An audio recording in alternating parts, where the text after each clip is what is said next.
Gracias a Dios porque escucha nuestras oraciones y porque siempre está con nosotros.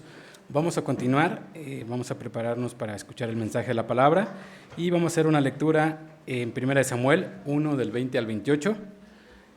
Yo leo el primer capítulo, ustedes me apoyan con el segundo y así hasta unirnos en el versículo 28.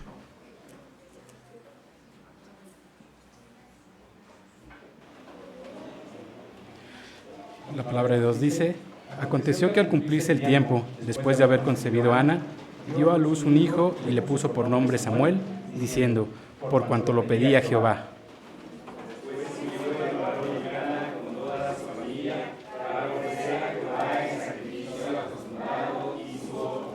Pero Ana no subió, sino dijo a su marido: yo no subiré hasta que el niño sea destetado, para que lo lleve y sea presentado delante de Jehová y se quede allá para siempre.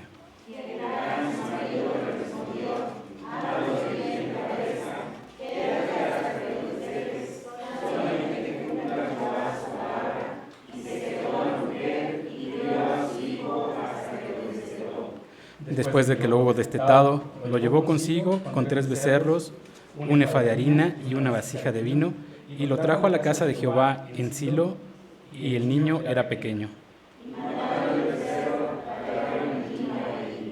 Y ella dijo: oh, Señor mío, vive tu alma, Señor mío, yo soy aquella mujer que estuvo aquí junto a ti orando a Jehová.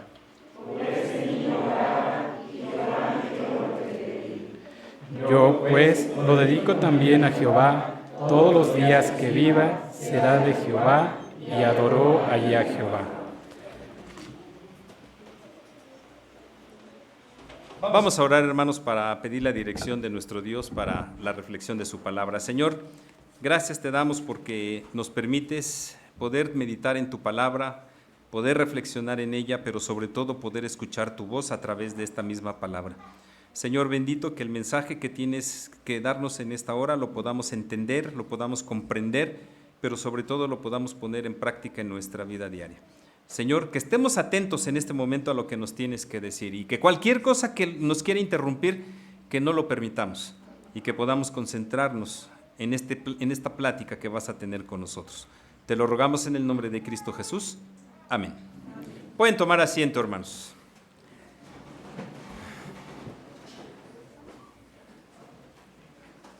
Hoy llegamos a la última de las reflexiones que tienen que ver con el mes de la familia.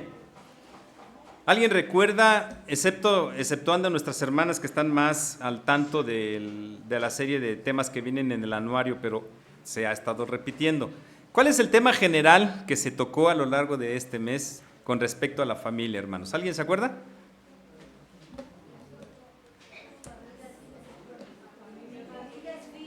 Familias firmes y fuertes ante las corrientes antibíblicas. ¿Sí? Y se han estado tocando varias cosas, hermanos. Y creo que no había mejor manera de culminar esta serie de reflexiones que hablando de lo que sucede en casa. Porque hablamos normalmente de lo que se da en la iglesia, lo que es nuestra convicción de quién somos, de lo que somos, el que podamos enseñar verdades absolutas y no verdades relativas. Pues al final de cuentas eso lo vamos aprendiendo en el templo, pero hermanos, tendríamos que llegar a la raíz de todo lo que sería esta serie de reflexiones. Y aquí es donde hermanos, tenemos que reconocer que muchas veces hemos fallado. ¿Por qué? Porque hemos dejado la educación de nuestros hijos en manos de ¿quién, hermanos? En manos de 2 instituciones. La primera, la iglesia, y la segunda, la escuela. Si ustedes recuerdan, por ejemplo, en la escuela, bueno, los niños y los jóvenes no lo recuerdan porque no les tocó, pero a nosotros, que sí nos tocó, educación cívica y ética. Bueno, no se llamaba ni siquiera y ética, se llamaba nada más educación cívica. Lo que nos enseñaban era acerca de las fechas conmemorativas en el ámbito cívico durante el año. Que si Día de la Independencia, que la Revolución Mexicana, que Día de la Constitución, y a veces hasta ni siquiera nos daban la enseñanza adecuada, hermanos, porque ¿cuándo celebramos la independencia de nuestro país? 15 de septiembre, decimos 15 de septiembre de 1810, no es cierto. Ese es el inicio y ni siquiera el 15. porque fue en la madrugada del 16 de septiembre cuando se dio inicio al movimiento de independencia, culminando el 27 de septiembre, 21 de septiembre de 27 de septiembre, ya hasta me estoy haciendo bolas, 27 de septiembre de 1821, porque duró 11 años la lucha de independencia, y se declara con la entrada del ejército trigarante a la Ciudad de México. ¿Sí? ¿Por qué se celebra el 15 de septiembre entonces si ni siquiera inició el 16? Hay mitos acerca de ello, pero el más conocido es que Porfirio Díaz cumplía años el 15 y se acercaba el centenario de la celebración de la independencia, entonces dijo, vamos a celebrar todo junto, pero yo soy el centro de la celebración. Ese es uno de los mitos que hay. Pero bueno, independientemente de lo que sea, eso era lo que nos enseñaban, hermanos. Y fíjense ahora ya se le agregó eso de ética, educación cívica y ética. ¿Por qué? Porque los niños llegaban tan mal en ese punto que ahora se le tiene que enseñar valores. Se le tiene que enseñar cómo comportarse en la sociedad. ¿Por qué se da ese fenómeno, o por qué se dio ese fenómeno, hermanos? Porque una institución falló. ¿Qué institución fue la que falló? La familia, la casa. La casa fue donde hubo una falla tremenda que dio origen a todo esto. ¿Por qué? Porque, hermanos, a veces decimos, es que los niños pasan la mayor parte del tiempo en la escuela. No es cierto. ¿Cuántas horas pasan los niños en la escuela? Estamos hablando de 7 horas aproximadamente. ¿Y el resto del día? ¿Dónde lo pasan? No creo que lo pasen afuera de casa y nada más lleguen hasta la hora de dormir, ¿verdad? No, están en casa. Nada más de que ha habido una serie de situaciones que han venido a provocar todo esto. Y la primera, hermanos, es la falta de educación en los hogares. Ya no hay esa preocupación por enseñar a los hijos. Ya no hay esa preocupación por sentarse con ellos y que ellos vayan aprendiendo. Sí, también otro problema es que todo lo hemos enfocado al ámbito de la intelectualidad académica. O sea, tienen que aprender a leer, tienen que aprender a escribir, tienen que aprender a sumar, a restar, a multiplicar, a dividir, y todo el conocimiento académico se lo tenemos que dar y hay que trabajar. ¿Por qué? Porque le van a dar una calificación. Que claro, lamentablemente nuestro sistema ya dice que nadie se le tiene que reprobar. Y entonces eso viene a traer más mediocridad de la que ya tenemos en la sociedad. Otro problema que se da derivado de esto, hermanos, es que ya no se desarrollan los roles como debe ser.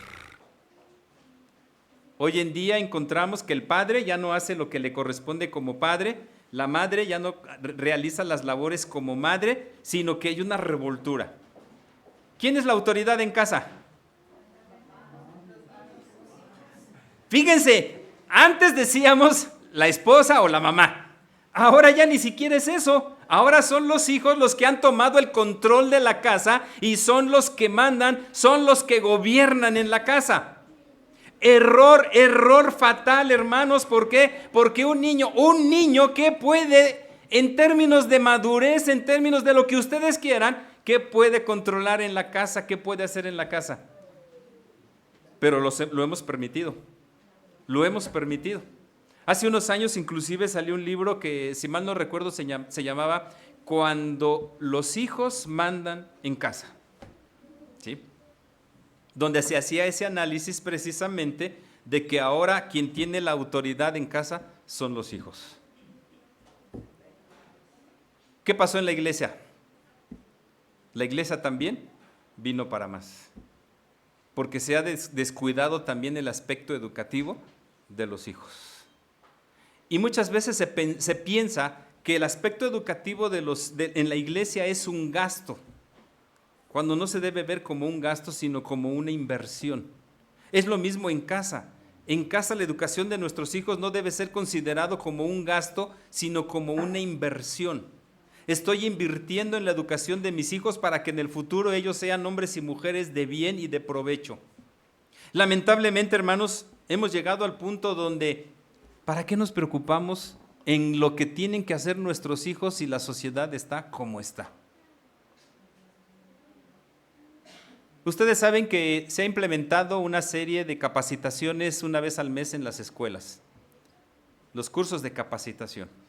Y en una ocasión me tocó en una escuela como docente participar, la primera vez que participé en uno de estos talleres, estábamos hablando precisamente de esta situación que había en la sociedad. Y yo de hecho, de esto les estoy hablando hace como 30 años. Imagínense, de 30 años para acá todo lo que ha sucedido. Y el comentario de uno de los maestros era: ¿por qué nos vamos a romper la cabeza tratando de darles temas de ética a los alumnos si no les va a servir de nada porque la sociedad está llena de cosas terribles? ¿No vamos a cambiar a la sociedad así como estamos? Y yo me quedé pensando en ese momento y sí lo expresé ahí, les dije: ¿saben qué, maestros? Creo que es una perspectiva equivocada, porque no debemos pensar en la sociedad en la que van a vivir los alumnos. Debemos de pensar en el tipo de alumnos que le vamos a entregar a esa sociedad. Si entregamos buenos alumnos, la sociedad va a ser diferente. Obviamente eso, si lo aplicamos en la vida de la iglesia y en la vida de la familia, hermanos, ¿qué es lo que debemos buscar? ¿Qué es lo que debemos pretender? Preparar, si hablamos de la iglesia, preparar creyentes en Jesucristo de una calidad tan grande que puedan ser transformadores de la sociedad. Una de las cosas que a Jesús se le atribuye es que Él estaba en contra de la cultura, y se habla de la contracultura de Jesús. Y es cierto, Jesús estuvo en contra de muchas prácticas culturales, pero sobre todo que no estaban bajo los parámetros de Dios. Y cuestionó muchas cosas. Y fíjense, no al pueblo no le cuestionó absolutamente nada, hermanos. A quien cuestionó fue a los líderes de Israel, fariseos, saduceos, escribas y todos los que estaban al frente del pueblo de Israel. ¿Por qué? Porque sabía que si el pueblo estaba como estaba, era por culpa de sus líderes. Y lo mismo tendríamos que decir en la familia. ¿Qué nos debe preocupar en la familia, hermanos? ¿La sociedad en la que van a vivir nuestros hijos o en el tipo de hijos que le vamos a entregar a la sociedad? Si vemos el texto bíblico y vemos toda la escritura, hermanos, al Señor nunca le preocupó la sociedad en la que se iba a desarrollar su pueblo. Nunca le preocupó. Es más, sabía perfectamente que la sociedad era una sociedad mala, era una sociedad pecaminosa, era una sociedad inclusive hasta depravada. Y por eso Jesús fue siempre hacia la persona, hacia los creyentes, hacia los discípulos. Por eso Jesús, cuando hablaba de la gran comisión, hablaba de formar discípulos, personas que estuvieran convencidas de su fe y que esa convicción les llevara a dar un testimonio para transformar al mundo. Porque, hermanos, Dios quiere transformar al mundo a través de nosotros. Pero si nosotros no ponemos de nuestra parte, no vamos a lograrlo. Y entonces nos tiene que hacer reflexionar, hermanos, en el papel que nosotros como padres tenemos en casa. Me llama la atención, versículo número 27 de la lectura que hicimos de este primer libro de Samuel, capítulo 1, 1:27. Les voy a pedir que lo tengan y que lo repitamos, por favor. 1:27, primero de Samuel 1:27. Vean lo que dice ahí. Dice el versículo: por este niño oraba y Jehová me... Fíjense lo que dice ahí. Por este niño oraba, primero la acción, la oración, ¿sí? La fe. Y pensemos en esta mujer, una mujer estéril, una mujer que sufría las burlas, que sufría el maltrato de Penina. ¿Sí? Digámoslo en términos actuales, la concubina de Elcana, su marido. Y estaba todos los días orando y venía y se vaciaba literalmente ante el Señor para poder tener un hijo. Y cuando al final lo tiene, está reconociendo esto. Y hermanos, esto es algo que a nosotros nos tiene que hacer pensar en el valor de nuestros hijos. ¿Qué representan nuestros hijos para cada uno de nosotros, hermanos? ¿Qué representan? Y esto es importante, hermanos, porque ¿qué tiempo le damos a nuestros hijos?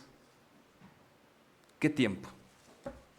Cuando muchas veces estamos metidos en la dinámica de nuestras propias actividades, salimos desde temprano. ¿En cuántos hogares no hemos escuchado que Me salgo de la casa y mis hijos están dormidos. Llego a mi casa y mis hijos están dormidos. Y todo el día me la paso en el trabajo.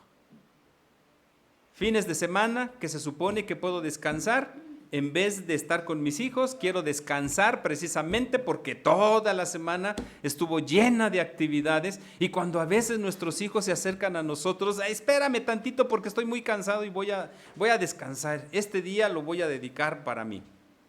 ¿Y cuánto tiempo le dedicamos a nuestros hijos?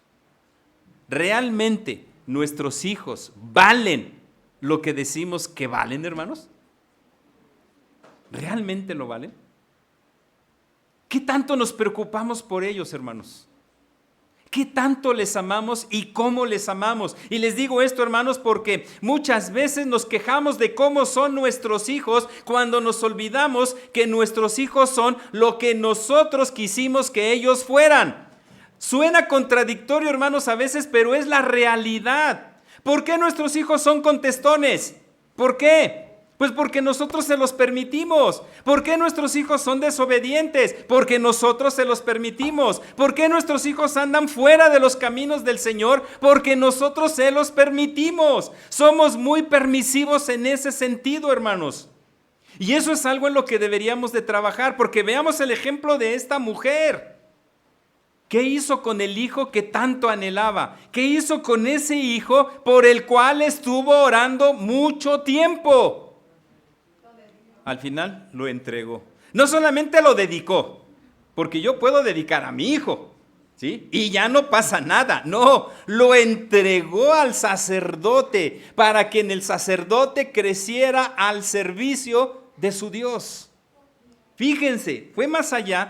¿Qué pudo más en esta mujer, hermanos? A veces podemos cuestionarla y decirle, qué mala mujer que se deshizo de su hijo. No, hermanos. En esta mujer hubo por un lado el amor a su Señor, ese amor tan grande que le tenía y esa expresión de la gratitud que dijo, el hijo que yo estoy pidiendo se lo voy a entregar al Señor porque es mi ofrenda hacia Él. Y lo entregó. Ahora, no significa que hoy en día tengamos que entregar a nuestros hijos para que tengan que ser sacerdotes, pastores o misioneras o ministros de música. No, hermanos, no se trata de eso. No se trata de eso. A mí muchas veces me han preguntado que por qué mi hijo no es pastor o no quiere estudiar pastor. Y mi respuesta es, primero, porque Dios hasta ahorita no lo ha llamado para eso. Porque el pastorado es un llamado, y todas las profesiones son un llamado, pero más la del pastorado. A él no lo ha llamado, a él lo ha llamado para otra cosa. Está consagrado, está dedicado al Señor, sí, pero el Señor sabrá lo que hace con él y en dónde lo va a poner. Pero yo tengo que estar orando, bueno, en este caso mi esposa y yo tenemos que estar orando para que él, nuestro hijo, esté dedicado, esté consagrado, esté sirviendo al Señor. ¿Qué tanto anhelamos entonces que nuestros hijos sean hombres y mujeres de bien? Y eso, hermanos, de veras, hermanos, nos tiene que hacer pensar en nuestro papel como padres. Yo se los dije en alguna ocasión anterior, nuestro papel como padres no va a terminar ni aun cuando muramos, porque nuestros hijos van a seguir recordando que nosotros fuimos sus padres. Y van a estar recordando mi papá, mi mamá, ya sea para bien o sea para mal, pero nos van a estar recordando como sus padres. En alguna ocasión, un muchacho, estábamos allá en Chiapas, y él era chef, y él decía que a él le gustaba enseñar a los demás a cocinar, porque quería trascender a través de sus alumnos, por así decirlo. ¿Sí? O sea, quería que fuera recordado, quería causar un impacto en sus alumnos para que ellos a su vez lo hicieran. Hermanos, nosotros queremos influir de tal manera en nuestros hijos que ellos también impacten a la sociedad. ¿O queremos evadir nuestra responsabilidad y decir, ellos que lo hagan, ellos que busquen al Señor, ellos que se consagren, No, hermanos, esa es una idea totalmente equivocada. ¿Por qué? ¿Qué es lo que Dios dice hacia nosotros como padres? Hace algunos domingos en la tarde lo vimos cuando vimos Deuteronomio capítulo número 6. Estas palabras que yo te mando hoy, las repetirás a tus hijos estando dentro de tu casa, fuera de ella, por el camino y donde quiera que vayas. Y las pegarás en los dinteles de las puertas, en las ventanas y donde quiera que sean vistas. La responsabilidad que tenemos como padres es velar por la vida de nuestros hijos hasta que Dios nos llame a su presencia. No podemos deshacernos de nuestros hijos, hermanos. Por eso en son de broma yo les he dicho a muchas parejas cuando me toca darles la consejería prematrimonial, duerman hasta el día que tengan a sus hijos. Aprovechen, porque del momento en que nazcan sus hijos, ya no van a dormir. Ya no van a dormir. ¿Por qué? Porque la preocupación por los hijos a partir de ese momento no se va a terminar. La preocupación cuando están niños es una, cuando son adolescentes es otra, cuando son jóvenes es otra, cuando son adultos jóvenes es otra, cuando se casan es otra, y así se va cada etapa de la vida de nuestros hijos, y nuestras preocupaciones nunca se acaban. Pero regresando al texto, hermanos, aprendamos de esta mujer, ¿sí?, que ella se preocupó por enseñar a su hijo, que ella se preocupó porque su hijo fuera un hombre entregado, consagrado y sirviendo a su Dios. Ese hecho de que dice ahí que ella no fue a ofrecer la fiesta, no fue a ofrecer las ofrendas, dice el versículo 20, aconteció que al cumplirse el tiempo, después de haber concebido Ana, dio a luz un hijo, le puso por nombre Samuel, diciendo, por cuanto lo pedía Jehová. Después subió el varón Elcana con toda su familia para ofrecer a Jehová el sacrificio acostumbrado y su voto. Pero Ana no subió, sino que dijo a su marido, yo no subiré hasta que el niño sea destetado, para que lo lleve y sea presentado delante de Jehová y se quede allá para siempre. Hemos comentado que esto aproximadamente fue un periodo de 2 años aproximadamente, cuando mucho 3, ¿sí? Hay que recordar que en aquellos entonces lo más en este sentido era la leche materna. No había como hoy en día que el biberón y que la leche en polvo ni nada de eso. Y era el tiempo en que se hacía. Hermanos, yo les pregunto, ¿qué creen que Ana hizo estos 2 años con el pequeño Samuel? ¿Qué creen que hizo? Lo primero a lo mejor que se nos viene a la mente es abrazarlo porque sabía que lo iba a entregar. Sí, yo creo que sí, lo abrazó lo más que pudo, aprovechó cada instante de su vida en mostrarle ese afecto, ese amor que sentía por el niño, pero seguramente también estuvo instruyéndole porque lo iba a entregar y le estuvo diciendo, mira hijo, cuando llegues allá va a hacer eso. Uno diría, ay, pero de chiquito tener que enseñarle eso. Sí, hermanos, sí, recuerden que los pequeños son como una esponja que todo lo absorben. Y créanme, hermanos, que aún desde que están en el vientre de la madre, el bebé va aprendiendo. Y está demostrado, no porque yo lo diga, está demostrado científicamente que el bebé, estando en el vientre, capta vibraciones, capta sensaciones. Y nosotros lo pudimos experimentar desde que nuestro hijo estaba en el vientre. Cuando mi esposa estaba embarazada, nos agarrábamos a veces las tardes y yo le cantaba todos los himnos del himnario viejito, no del nuevo porque todavía no existía, del himnario viejito. Cuando nuestro hijo nació y escuchaba los himnos, inmediatamente reaccionaba. Inmediatamente. Quiere decir que él escuchaba, sentía las vibraciones, ¿sí? Ellos desde que están en el vientre se dan cuenta, lo dice el salmista. Lo dice el salmista, desde que yo estaba en el vientre te pude ver, te pude entender, porque tú me escogiste desde ahí.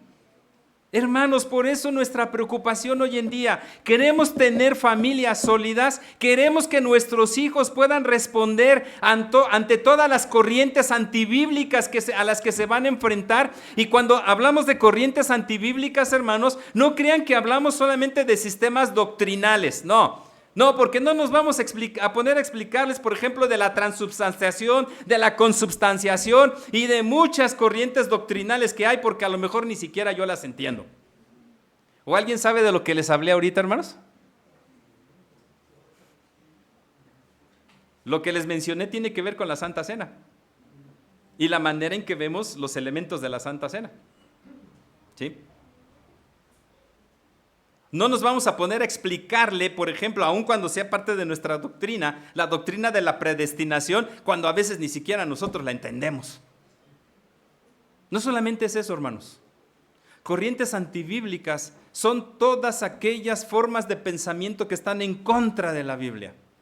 Si la Biblia dice no robarás, y hay robo allá afuera, esa es una corriente antibíblica. La mentira es una corriente antibíblica. Los placeres mundanos son corrientes antibíblicas. ¿Y cómo van a enfrentar todo ello nuestros hijos, hermanos? ¿Cómo lo van a enfrentar si nosotros no nos preocupamos de enseñarles, de orientarles, de guiarles? Recuerden que el mandato lo tenemos en Proverbios 22:6.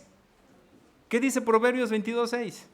Instruye al niño en su camino, y aun cuando fuere viejo, no se apartará de él. ¿Y para quién va la orden, hermanos? Para los padres. No va para los abuelitos. No va para ellos. ¿Sí? No va para las nanas o los nanos, porque ya ahora hasta hay varones que hacen esa tarea. ¿Sí? No va para ellos. Va para los padres. Porque, hermanos, para Dios, nosotros como padres jugamos el papel más importante en la familia. Y si nosotros no desarrollamos bien nuestra tarea como padres, nuestro hogar va a ser un caos. Y nuestros hijos van a andar metidos en situaciones de las que al rato nos vamos a estar quejando y vamos a estar preguntando, ¿por qué mi hijo anda metido en eso? ¿Por qué mi hija anda metido en eso? ¿Por qué? No nos preguntemos por qué andan metidos en esos, hermanos. Preguntemos qué fue lo que nosotros no hicimos para que ellos llegaran hasta allá. ¿Qué dejamos de hacer para que ellos se dejaran convencer por todas esas corrientes antibíblicas que hay allá afuera? No nos sentamos en una burbuja, hermanos, no. El Señor Jesús en la oración intercesora dijo, Señor, Padre, no te pido que los quites del mundo, sino que los guardes del mal. Y hermanos, ojalá que nuestra práctica con nuestros hijos sea una práctica de enseñanza de todos los valores del reino que se encuentran contenidos en la Escritura. Cumplamos con nuestra responsabilidad que tenemos como padres. Si es que en realidad amamos a nuestros hijos, si es que en realidad queremos que nuestros hijos sean hombres y mujeres de bien en el futuro, si es que en realidad queremos obedecer a Dios. Si no lo queremos, hermanos, entonces no nos quejemos de lo que nuestros hijos hagan de su vida. ¿Sí? Pensemos, hermanos, nuestros hijos en la edad de la adolescencia ¿tienen la madurez necesaria para tomar buenas decisiones? ¿Y quién les va a orientar en tomar buenas decisiones, hermanos? ¿Quién les va a aconsejar? ¿Otro adolescente que está en las mismas o en peores condiciones que él? A veces hemos dejado que otros adolescentes orienten a nuestros hijos adolescentes, que otros jóvenes orienten a nuestros hijos jóvenes. Sí, no les voy a decir, hermanos, que se conviertan en los amigos de sus hijos, porque no, porque estaríamos rompiendo también el orden establecido por Dios. Pero sí pueden convertirse en padres cuyos hijos puedan confiar plena y totalmente en ustedes y que puedan acercarse a ustedes con todo el devenir de su vida, con sus problemas, con sus angustias, con sus preocupaciones, con sus temores. La pregunta es, ¿nuestros hijos se acercan a nosotros con todo eso, hermanos? Si no se acercan con nosotros, hay que preguntarnos en qué fallamos para que no lo hagan. Hay que preguntarnos qué dejamos de hacer para que no lo hagan. Todo está en nosotros, hermanos. No le echemos la culpa a la sociedad, no le echemos la culpa a la iglesia, no le echemos la culpa a la escuela, no le echemos la culpa a ellos. Si se trata de buscar culpables, nosotros somos los culpables. Porque de nosotros depende el que nuestros hijos, primero, sean creyentes en Jesucristo comprometidos con el Señor. Y en segundo, sean hombres y mujeres de bien ante la sociedad en la que se van a desenvolver. Ojalá, hermanos, que cumplamos con esa tarea y que cada día en nuestros hogares de lo que se hable en primer lugar sea de la palabra, guiados por la palabra, viviendo bajo la palabra. Que el Señor nos bendiga.